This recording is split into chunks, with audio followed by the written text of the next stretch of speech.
I'm Scott Lanningham. This is Groovin on Life, and there may be some new people joining tonight. Friends of Scott Martin's, and we're so excited to have you watching us and hanging out with us. Scott and I have been friends for what, man, like 25? I met you in 1987. 1987. So that's been 30 years. You'll have to do the math. Oh, yeah, it should be easy, right? 30 years. So Scott and I we met in Boston in 1987, didn't we? Yes. When you were working on a project, a recording project. In Boston, yeah.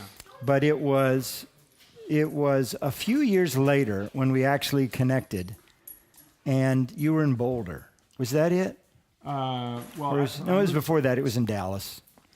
I think I came down to visit you in Texas. No, that actually was probably 93. That was after I moved to Boulder. Okay. So I moved to Boulder in 92, but I think I came to Texas.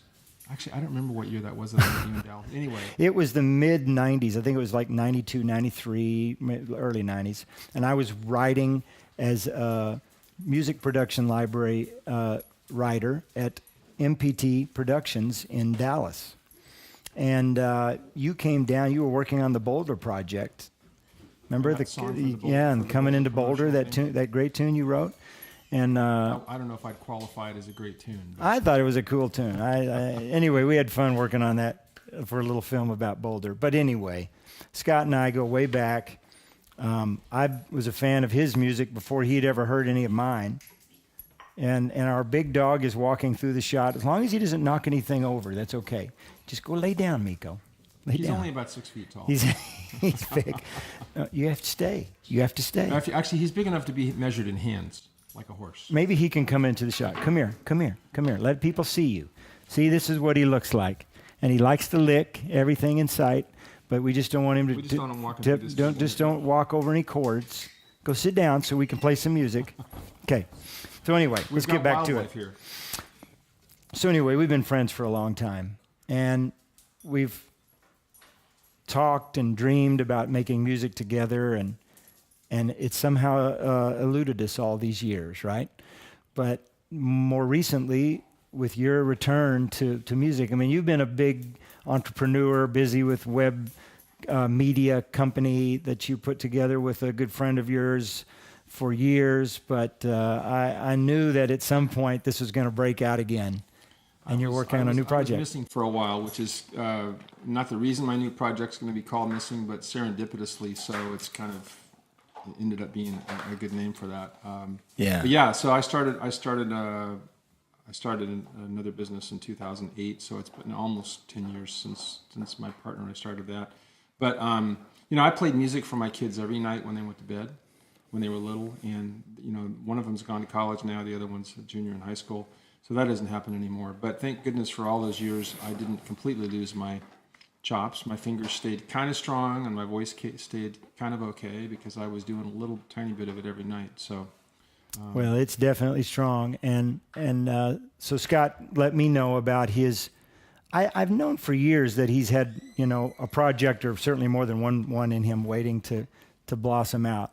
But it was beginning to happen, a number of months ago when you let me know about that first tune in this project you wanted to work on, Amelia, and I got to work with him on that and record in the studio. And then my dear friend Mitch Watkins played some guitar on it. Your good friend Matt Bissonette, right, played amazing bass. What a great musician he is. And so that's a very cool quartet. Believe it or not, that was more than a year ago. So that was a year ago last summer that we recorded that,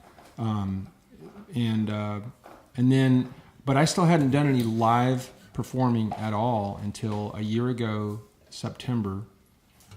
So just 13 months ago, I played an open mic at the Strange Brew here in Austin, and then you and I did a show there a couple months later in November. Almost a year ago today, you and I were probably sitting here rehearsing for that show because we did it on November 6th.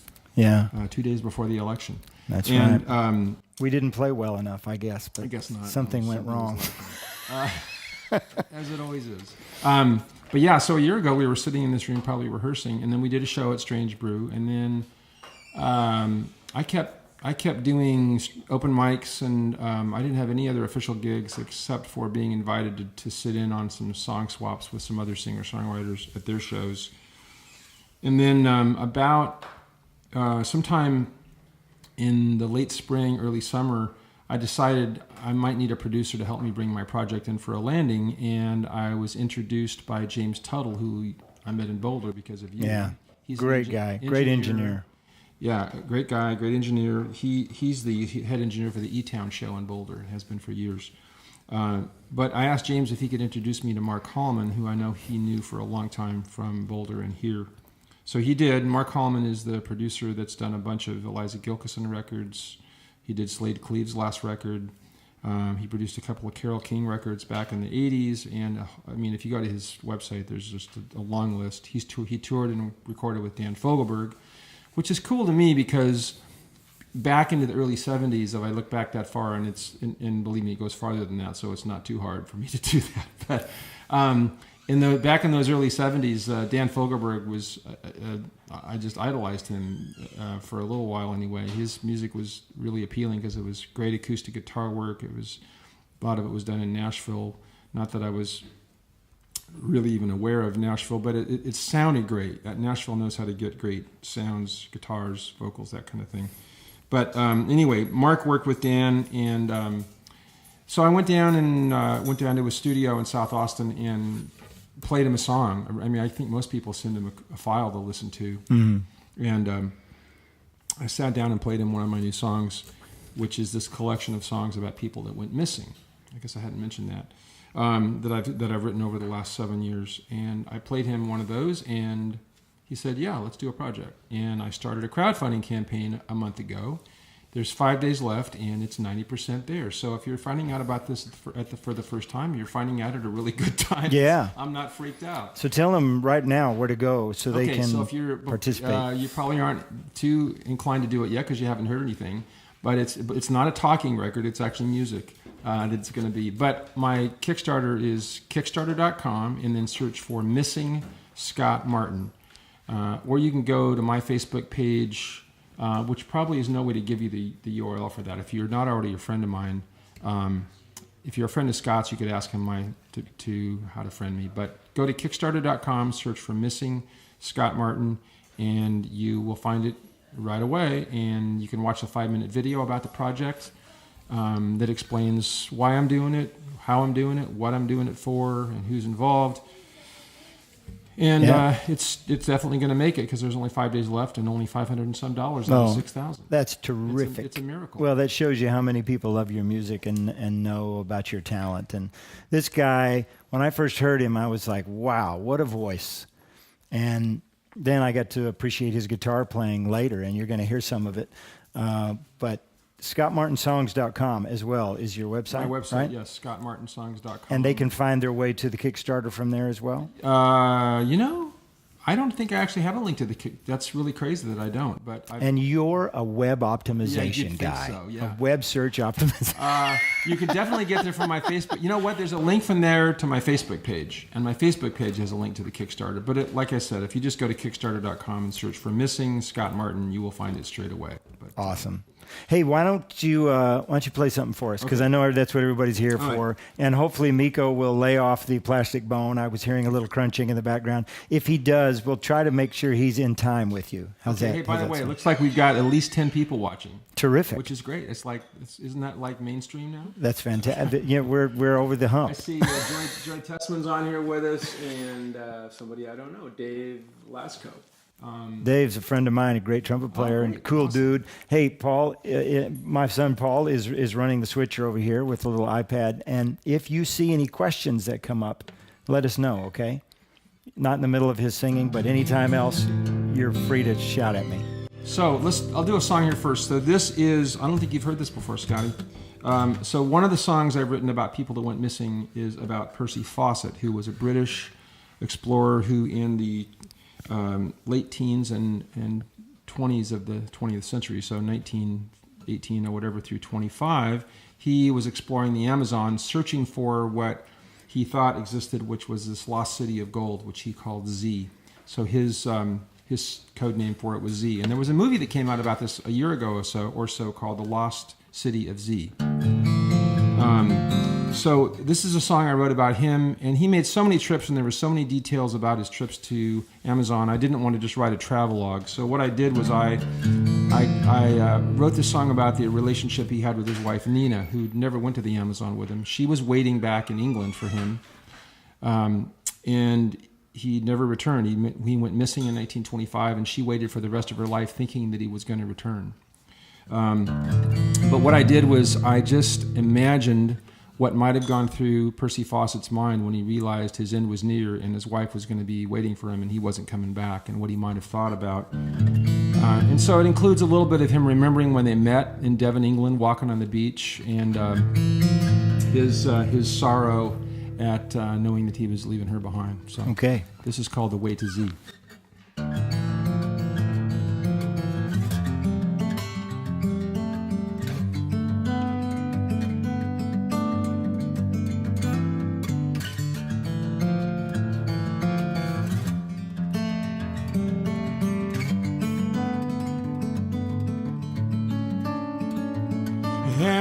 Amazonia,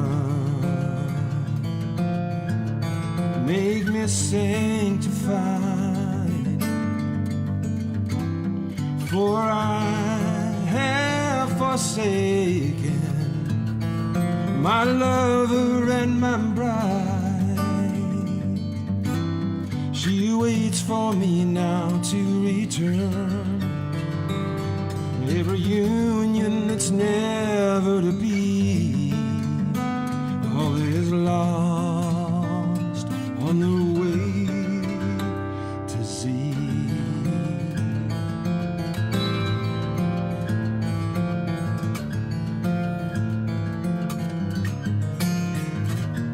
Will you remember me in Devon, where we strolled along the sea, beneath that golden sun of summer,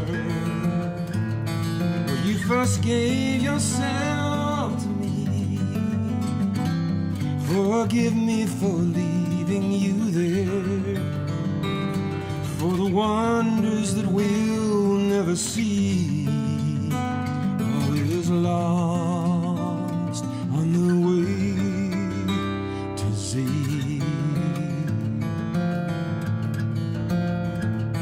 There is room in the halls of pleasure for a long and lordly train, but one by one we must all file on through the narrow aisles of pain.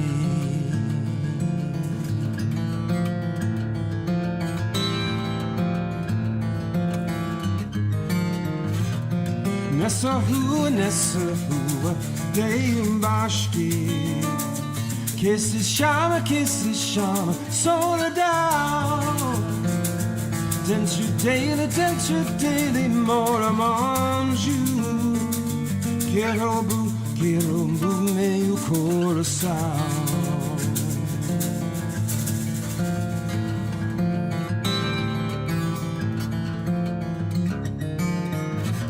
Mate Grasso, wealth of riches untold. For I have surely crossed you and found no grand lost city made of gold. Now the last rays fade over the hills. There's only daylight between you and me. All is lost on the way. All is lost, and I'm afraid. All is lost on the way to Z.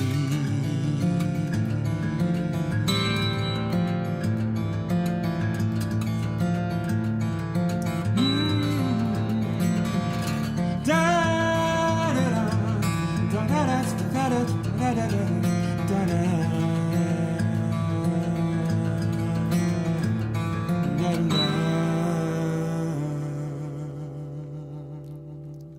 Yeah, man. Oh, yeah. Hey, go to that wide shot, Paul. That's beautiful. Thank you. That's beautiful. So what do you call that one? That is called A Way to Z. So just kind of rhymes with A to Z. But, And I know you said that before we started, Yeah, but yeah, I yeah. forget very quickly. yeah, so The Way to Z is about Percy Fawcett. He disappeared in 1925. So one of the coterie of missing characters. That's beautiful. How new is that tune? That's just a few months. Really? Cool. I think it's that was written in like actually, you know what? No. Well, it took about a year to finish. I started it a year and a half ago in Colorado, and I finished it and really polished it in like May or June of this year. So Nice. it's been a little bit. You know, I'd love to hear, just not that we want to go off down a rabbit hole of other directions because we want to play music, but I know that songwriting is something that's in your blood and has been for a long time. You've written a lot of music, but I know that you also have you've taken part in some, songwriter groups and chatted with a lot of people, and just the study of and the exploration of songwriting. Do you have any thoughts about? I could go on and on about it probably. Well, what about just recent and in the last few years? Has there been anything that's changed about the way you approach the craft, or new ideas coming to you maybe in new ways that hadn't before, or anything? I think the biggest thing that has changed is patience. I used to try to finish things pretty quickly, or whether it was a conscious decision to do that or not. I never ever. I would almost never spend even a week finishing a song. That song I just played took me more than a year to polish and finish, and the next song I'm going to do, it took me 2 years to research and write. And I think, 7 years ago when I first started writing again after about a 10-year pause from writing, I wasn't in a hurry at all because I didn't think I was going to be performing. I wasn't even thinking about it yet. So I wasn't in a rush. And maybe that's why that my MO has changed with writing. I like giving the rewriting process a lot of time because I find that there's so much improvement that happens after an initial idea is put down, whether I'm swimming or taking a walk with the dogs or I'm driving to work, things will come to me long after the first draft of a song. And so I think it's that patience and willingness to not be in a hurry and let it happen. It's kind of like, if you're tumbling rocks, just get them smooth. It doesn't happen in 30 seconds. You need to let them go for a while. That's a great observation. And I've got to say that the same thing's been happening to me as a player over the last few years. Coming back and thinking, being away from playing for a while and then picking it up again is, I think the biggest difference for me has been more of a presentness, a patience, not being in as big a hurry to, impress or to, arrive at whatever I think is the pinnacle of what I'm trying to do in that moment. I don't know if that makes sense, but I think there's a pressure when you're a rhythm section player to go, especially when you're playing jazz sometimes, is to, how do I make this special enough? Or how do I really complete this thought fully? I want to leave everybody with a sense of fullness when they come out of a tune. Mm-hmm. And realizing that can be done with a whole lot less playing, a whole lot more space. That kind of playing, I think the best, that kind of playing in its best manifestation happens when you're in what they call the flow, and you're really not thinking about it. Amen. And I think writing is very much the same thing. An hour can go by and you don't know where it went because that can happen for me if I'm writing. But it used to be in the old days, I say the old days, when I was younger, say in my 20s, that I thought that, that could happen once and the song should be done. And it often was, at least I thought it was. A lot of the songs I'm sure now could be improved on if I went back to them. But I don't even expect that to ever be the case anymore. I expect and enjoy the prospect of the polishing part of this, the improvement.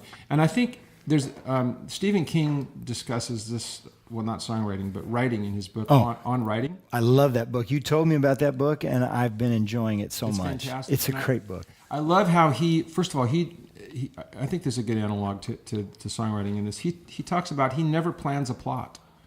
He lets it unfold and manifest itself in the writing process. And he compares writing to, excavating fossils. You don't know what's there until you uncover another layer. And writing has very much become that to me. I don't plan out there's very little that's planned out. It just kind of uncovers and unfolds as I go, and that process is magical. And when it's happening, there's nothing else that makes me feel quite like that. It's I love that. Singular. Just very much like this video being shot right now, where we just go with the flow. Like Evan walking through that close up, or is that a wide shot you're on now, Paul? I can't even see. You know what? What do you want to play something together? I mean, I did a little bit with you on that one, but let me switch guitars because yes, let's do it on. You want to do Dan Cooper because I know you know that one. Oh yeah. This is about the fellow that everyone recognized by the name D.B. Cooper, although he actually went by the name Dan Cooper when he hijacked a plane in Portland in 1971. Well, between Portland and Seattle, he boarded a plane in Portland, Oregon, in November of '71, and he. Once the plane got into the air, he told the stewardess and they called them stewardesses at the time. So, the flight attendant. I'm sorry. The flight That's okay. That's what they call them. That's an anachronism there. He told her that he had a bomb and that he had some demands, and he was very friendly, and she. Yeah. Anyway, but he asked for $200,000 in American bills, which is interesting. He didn't say cash. He said American bills. And 4 parachutes. Little did he know how worthless they would be later on. But. So anyway, they landed at Boeing Field. He let the passengers off. No one was hurt. He got his 4 parachutes. He got a suitcase full of cash from the FBI, and told the pilot to fly to Mexico City. And in a rainstorm about 10,000 feet over the Cascades, he opened the back. The whole crew was in the front. He opened the back door on that 727, went down the steps, and jumped out of the plane. And they have never found him. Now, do we even get to play the song now? Or did you give the whole thing away? Or? It's okay. There's no big surprises. I'll just start alone. Here's it.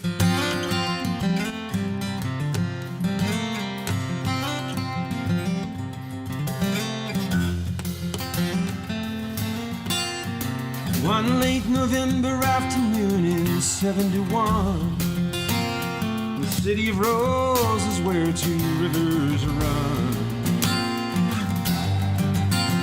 Said his name is Dan Cooper. He bought a one-way fare, a short hop to Seattle.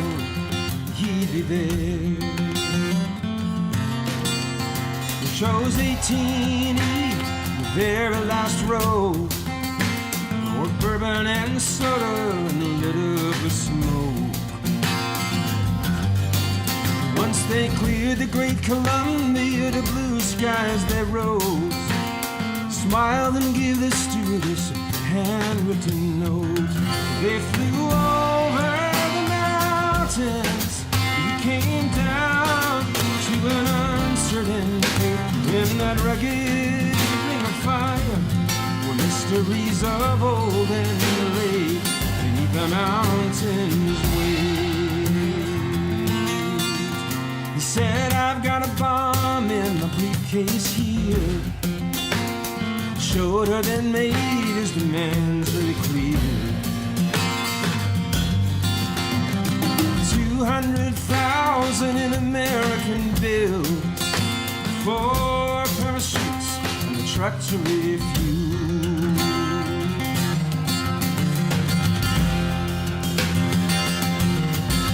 On the Seattle tarmac, the ransom was brought.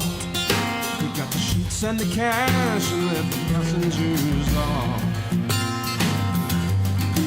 When the captain climbed slowly in the sky black, flying low to the south with only Cooper in back.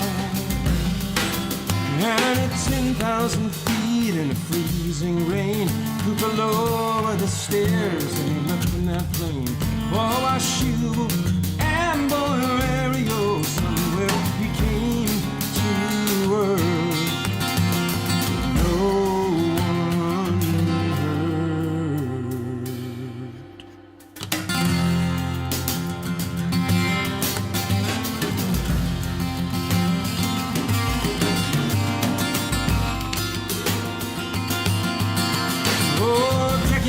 past, not a clue can they find, despite all the efforts of the FBI.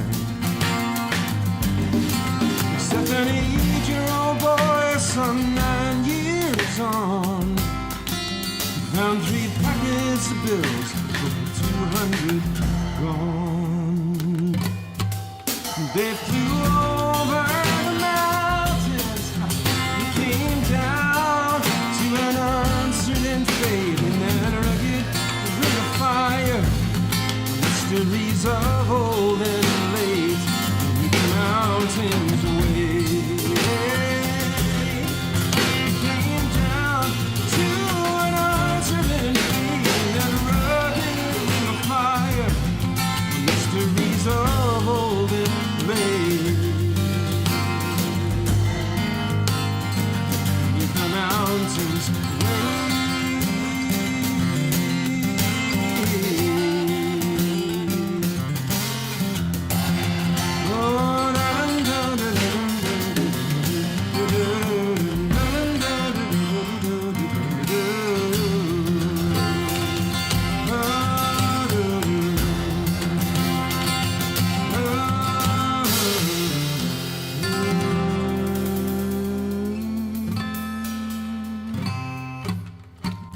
There it is. Close. I couldn't remember all the phrase lengths, but I was just feeling it. I'm surprised you can hear me at all. You're so easy to play with because you're such a rhythmical guitarist. You got a great groove. Hey, Doesn't Paul. he have a great groove, everybody? Thank you.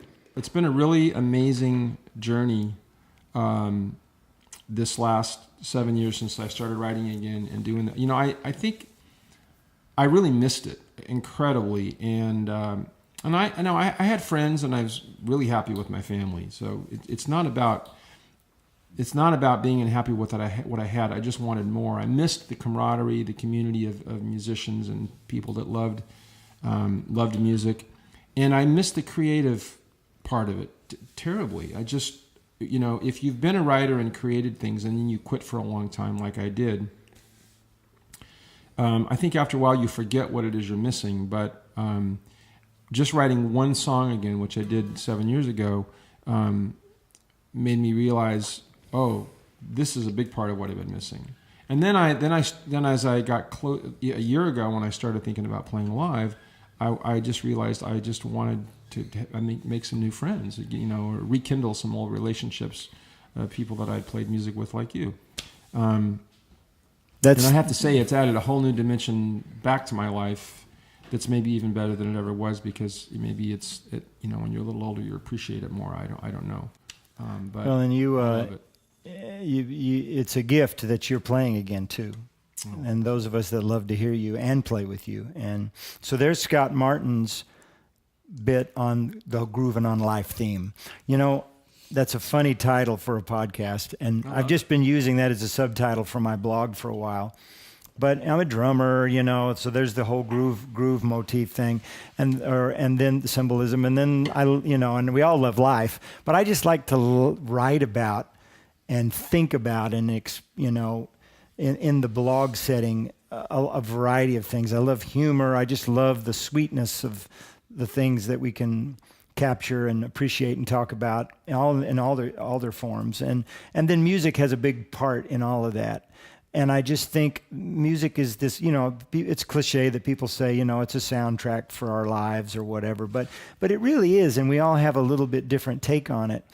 But it is such a special thing, man, and the times we live in show more than ever how much we need that universal language, that we can all connect around, right? Because without it, you know, it's sometimes it's hard to have conversations, it's hard to relate, and it can quickly bridge divides sometimes. Sadly, you know, I mean, I'm sitting here saying that, and then it's like, and then, you know, here at this event recently in Vegas, you know, this horrible thing happened, and I was flying to California, to San Francisco for an IBM event, and often we go to Vegas for these things every year, and often we stay at the Mandalay Bay. And I've sat on that side of the hotel in a room looking out onto that concert place, which is just a big open lot across the street from the Mandalay Bay. And when I saw that night, I would just, it was so hard to see it and think about and feel for all those people and try to, for a moment make sense of the insanity of something like that, which you can't. You can't make sense of it. You can't make sense of it because it's insanity. But since you'd been there so close, I mean, you could, it made it more Oh my gosh, visual, more tangible to you. Yeah, and then I thought, here all these people were gathered around, and from different ages, different nationalities, different walks of life, and a lot of different ways coming together around this music they loved, and here was something using that as a way to strike out and to try to spew hate and death like that, and it's like we just can't let that get us. We can't let that stop us, Well, we're not letting it stop us. We just had ACL this weekend. I mean, my 16-year-old went to ACL. I was like, I'm not going to be afraid. I mean, it was tempting to say, I don't think that's a great idea this weekend. But I know. He went and he had a great time, and we just had to trust that everything was going to be okay.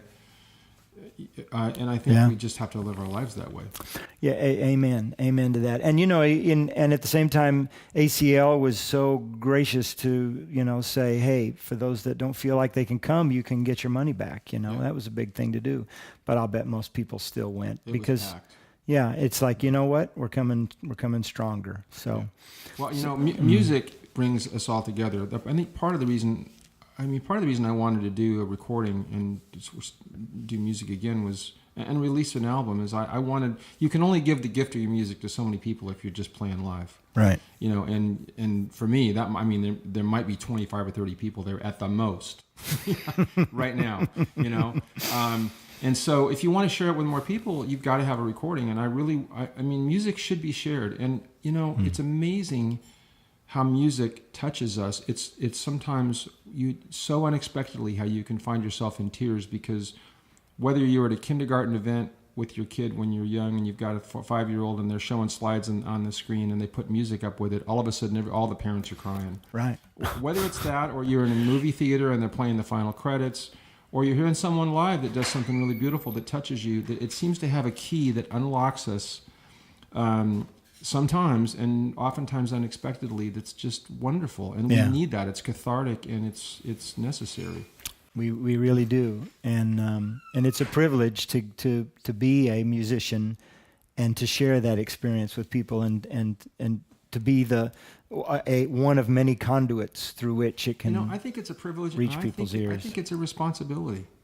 I mean, that's another thing I started thinking. I don't know how you feel about it, but I think if it is a gift that you have, and I definitely feel like this isn't something I've earned. I feel like it's a gift. I mean, I put time in working on it, hundreds of hours, thousands of hours, but it's still, if I can realize from the time I was little, there's a gift, and you have a gift too, and we all have different gifts. But if you have a gift and you don't share it, there's something wrong with that. I think it's a responsibility. If that gift is something that other people enjoy. It's like that Martha Graham quote, that I shared with you. I don't have it in front of me, but the great choreographer, she said, there's something that burns within each of us that is totally unique, and that is a gift that we have to give. And if we don't find it and nurture it and let it come out, then the world won't have it. And it's not our job to compare it to others or to decide how good it is. It's our job to keep it our own and to keep the channel open.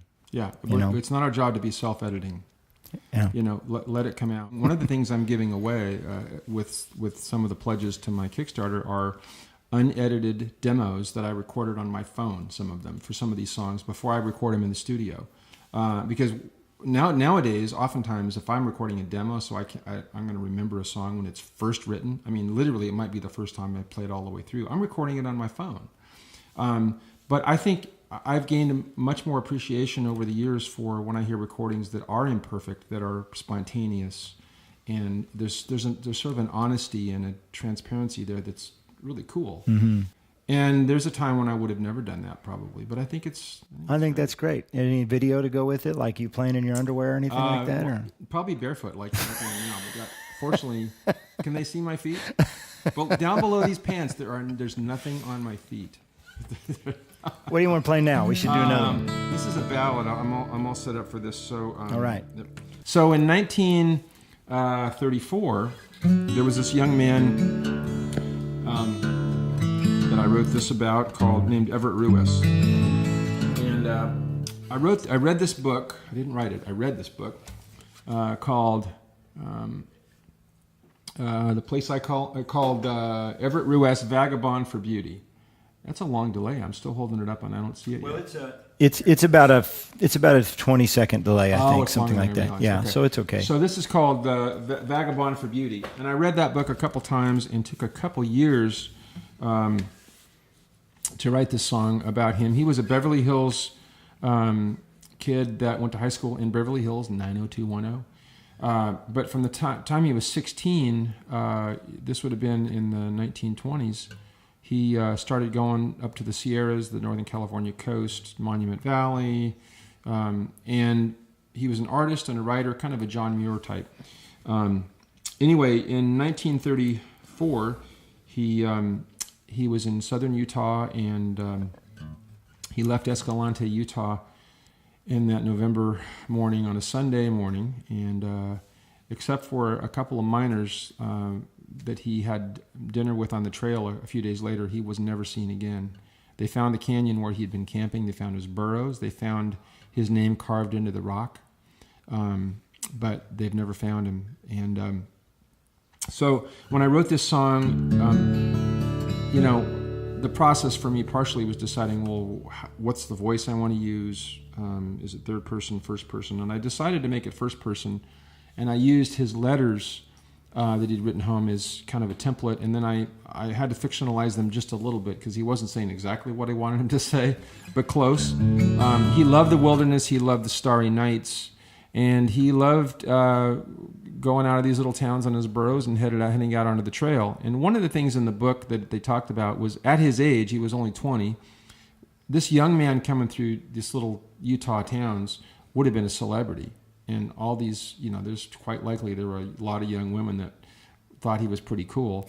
And the book even imagined that there might have been a love interest that he at some point would have turned down. Some young lady who might have asked him, I'm assuming it was a young lady, would have asked him to stay. And so actually in the song, I actually have him thinking about a young woman that, as he sees a hawk circling overhead, he's thinking about this lady back in Escalante. So anyway, this is called The Place I Call Home. All right.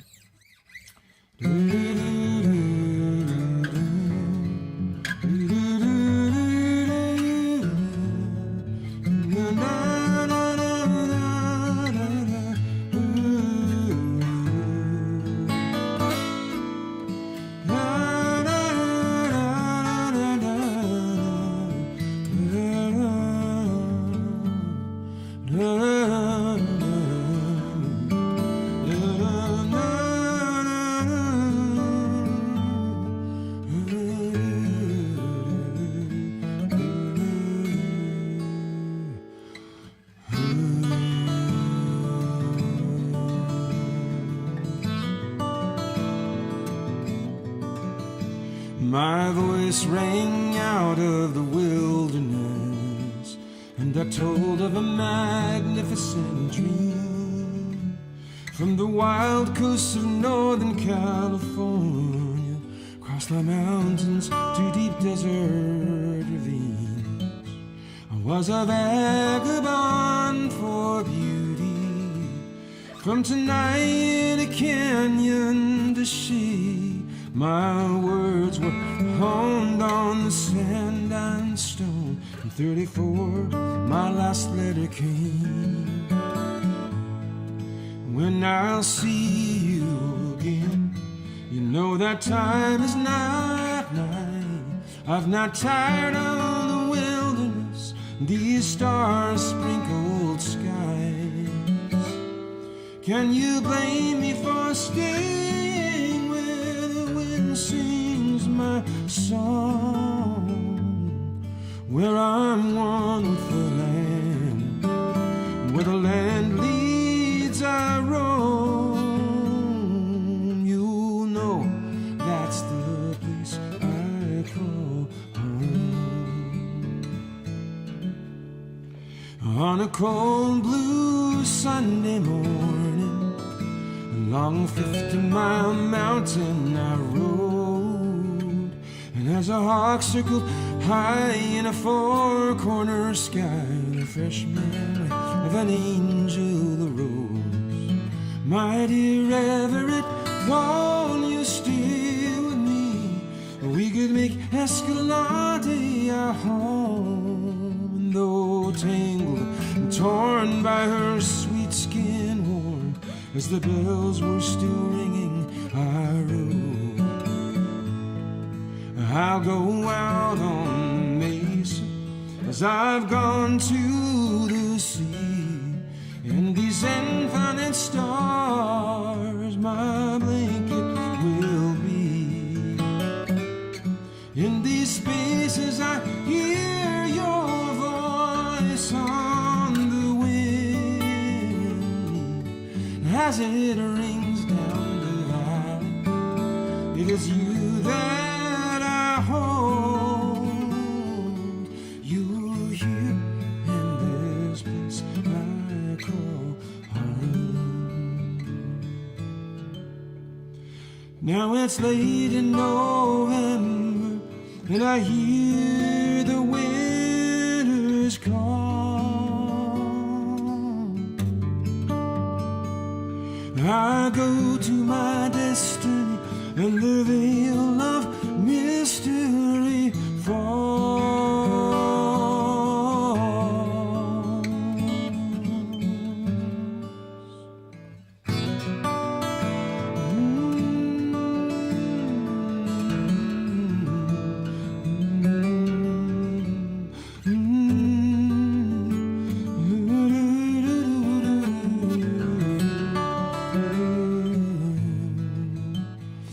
Was a vagabond for beauty, from Tenaya Canyon to sea.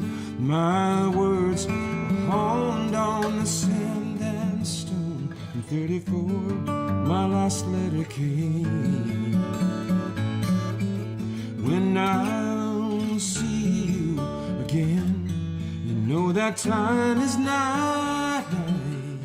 I'm not tired of the wilderness, these star-sprinkled skies. Can you blame me for staying where the wind sings my song? Where I'm one with the land, and where the land leads I roam. You know that's the place. Just remember this place. You'll know that's the place I call home.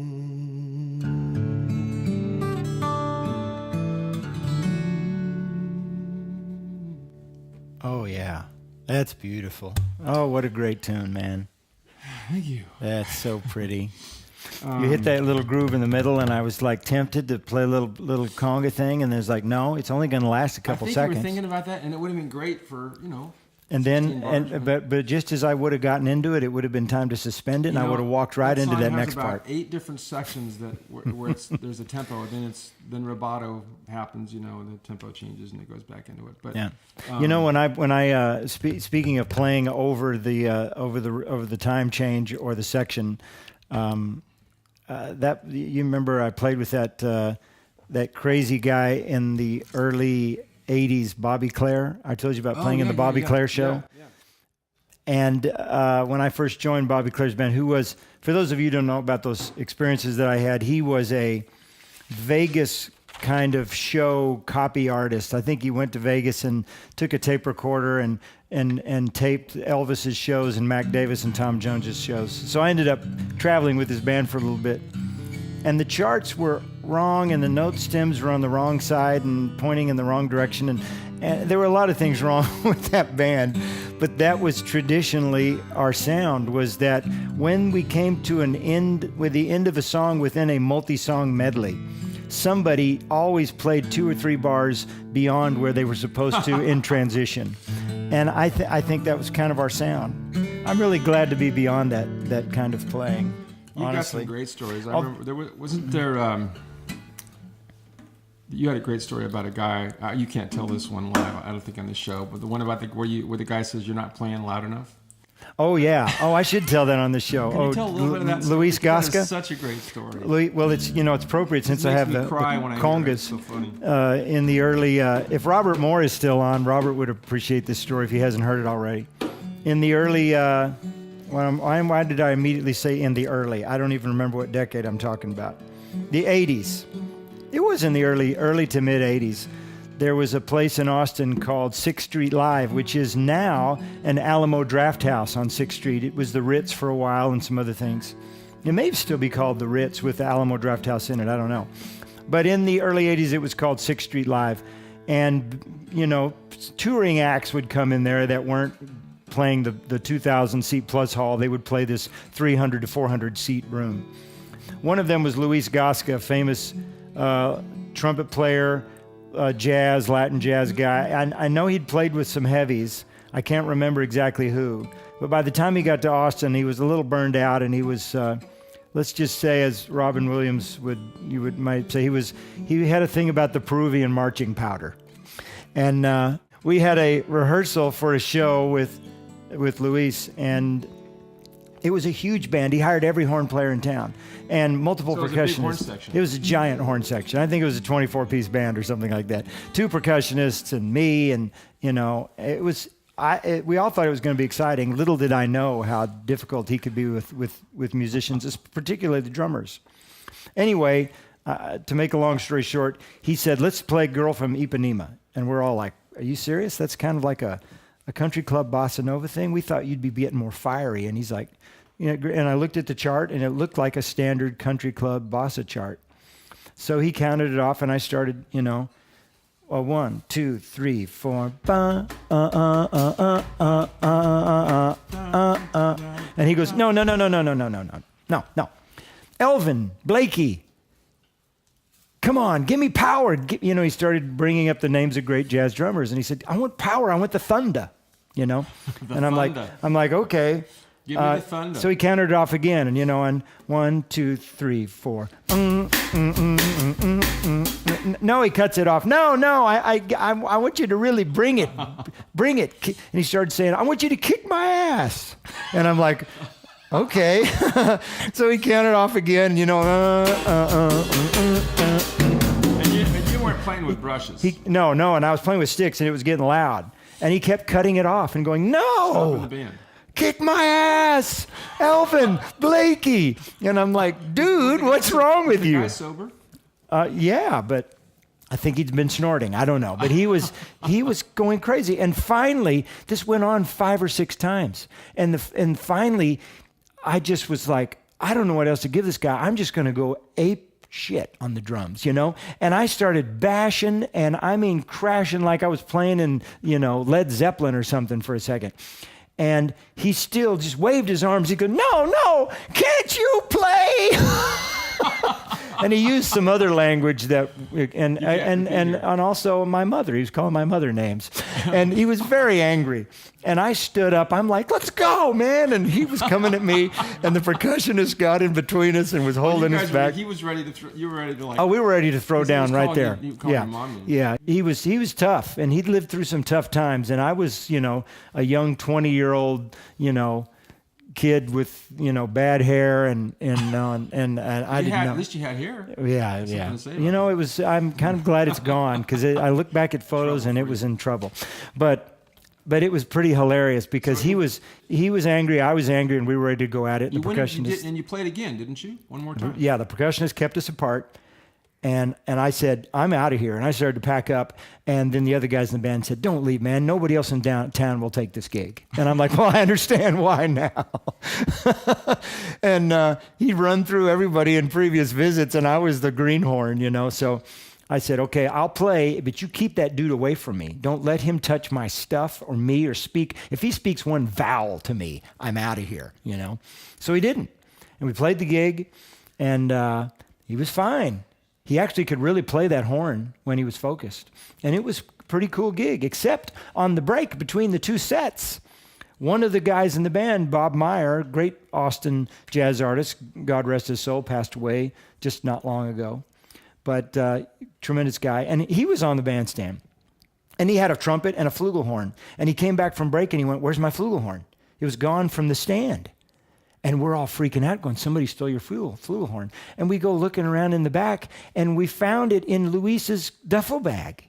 The band leader stole his own trumpet section dude's flugel, but not after the gig. This was on a break? He did it on the break and stuffed it in his duffel bag, thinking. Didn't it put kind of a damper on the second set? It did, yeah. And I remember, and I remember thinking, if you're gonna steal it, why didn't you steal it when you were leaving instead of before the guy was coming back for the second set? Which anyway, so clearly there was something going on there. One thing I remember about the story, though, which you didn't. Maybe it was an embellishment, but maybe it was true. You told me that when you finally played as hard as you thought he wanted to, you were knocking things over. Your cymbals were falling. Oh yeah, I stood up. I literally stood up and I was going, "Ugh," and things were falling over. And boy, he used some choice language, which was funny. But if John Fremkin was watching, he'd type it in for people to read. Hopefully he's not. Funny. But anyway, so yeah. That was circa what year? That was about 1983. And Sixth Street Life closed down shortly after that. I think we were the big. That's the year I started touring with Linda Carter. Yeah, a matter of fact, before we play any more music, how about this Wonder Woman business, man? Wonder Woman's back, and I want everybody watching to know this man used to be Wonder Woman's guitarist, and we're talking, of course, about Wonder Woman generation. What's really cool about that is that all us guys in the band had to wear the same dress that she wears. That's fantastic. That's super. And those tights, yeah. And those boots. I looked great in that. I'll bet you were fantastic in a Wonder Woman outfit. Linda's still a Facebook friend of mine. She could be watching this right now. So. And we were all in love with Linda Carter when in the 70s. Isn't that when that show was on, the 70s? I thought she was awesome. Well, it was, she did a lot of, we did. I got to tell you this. Atlantic City. Yeah. I did the Tonight Show with her a number of times. We toured with Bob Hope. We double billed with the Smothers Brothers. Wow. What fun. So it was really good. So how long were you with her? Well, it was off and on. It was usually a summer gig, unless we were doing a TV special or something. But it was a lot of it in 1983, but there were also 84, 85. What fun. So it was a really good time. It was great to go from, the sort of the $50 a night gig, just barely getting by, to doing that. It kind of that's cool. Gave us all a breather, and staying at nice hotels. And we weren't home, but it was fun. We also did like a gig in Monte Carlo for a week one time. It was pretty cool. That's big. Playing for Wonder Woman is big time, man. Well, I had friends that were touring with Madonna. Well, I'd choose Wonder Woman. I would go for Wonder Woman. And I think Linda's a very cool person. So I'll bet. We had a great time. Is this something I can play with you on? This is a brand new thing you can just do shaker on or something. This is a new song. There's only an instrumental thing to it, but I want to do it because I thought it would be cool. So okay. I've got some song ideas, but I won't even talk about it yet. This is just an instrumental thing. Okay. So.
Scott Martin. Again, go to where?